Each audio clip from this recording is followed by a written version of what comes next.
नमस्कार दोस्तों, आप लोग यह कहानी कहां से देख रहे हैं? अपनी जगह का नाम कमेंट बॉक्स में जरूर लिखिए, क्योंकि जो कहानी आप सुनने जा रहे हैं वह किसी फिल्म की स्क्रिप्ट नहीं बल्कि आज के समाज का आईना है। रात के ठीक 2:58 हो रहे थे। मोबाइल की स्क्रीन हल्की सी चमकी और बेटे का नाम दिखाई दिया।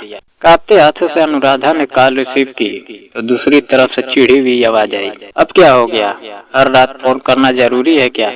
पैसे भेजे तो थे ना, खत्म कैसे हो गए? अनुराधा कुछ बोल पाती उससे पहले ही बेटे ने कहा, पता है यहाँ रात के 3 बज रहे हैं, हमें भी सुबह ऑफिस जाना होता है। रोज रोज फोन करके परेशान मत किया करो। और फोन काट दिया गया। अनुराधा फोन को देखती रह गई। उसकी आंखों से आंसू बहने लगे। वो धीरे से बोली, बेटा मुझे तो बस यह कहना था कि अब पैसे मत भेजना। लेकिन सुनने वाला कोई नहीं था।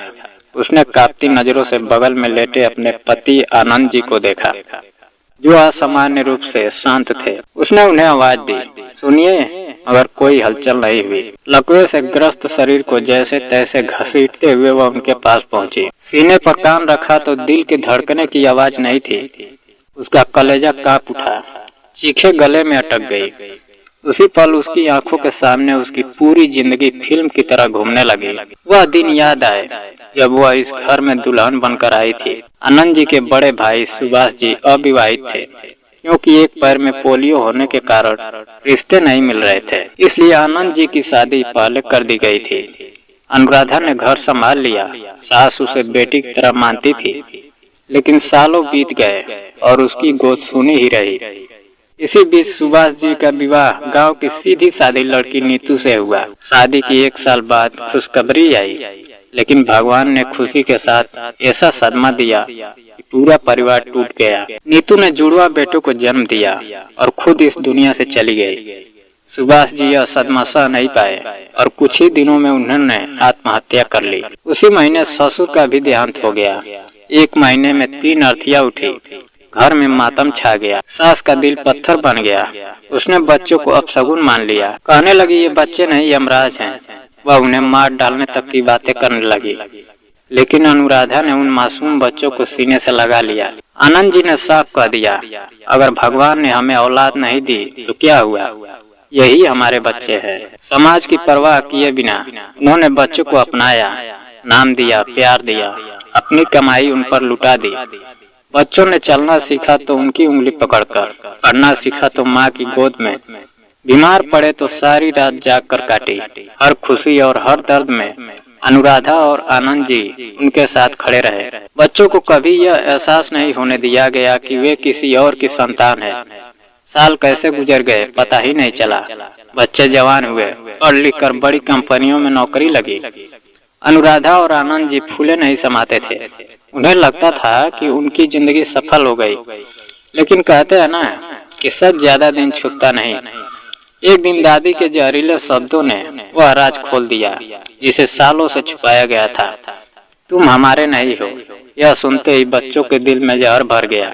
उन्होंने अपने माँ बाप पर सवाल उठाने शुरू कर दिए। अनुराधा रोती रही, समझाती रही कि प्यार खून से नहीं होता, और अब बच्चों के दिल बदल चुके थे। फिर उनकी शादी हुई, बहुएं आई। शुरू में सब ठीक रहा, लेकिन धीरे धीरे ताने शुरू हो गए। बच्चे कहने लगे, आपने हमें पाला क्योंकि आपको बुढ़ापे का सहारा चाहिए था। आपने हमारी जायदाद हड़प ली। इतना एहसान क्यों दिखाते रहते हैं? अनुराधा हर ताना चुपचाप सहती रही। आनंद जी अंदर ही अंदर टूटते रहे। फिर एक दिन दोनों बेटे बहुओं के साथ विदेश चले गए।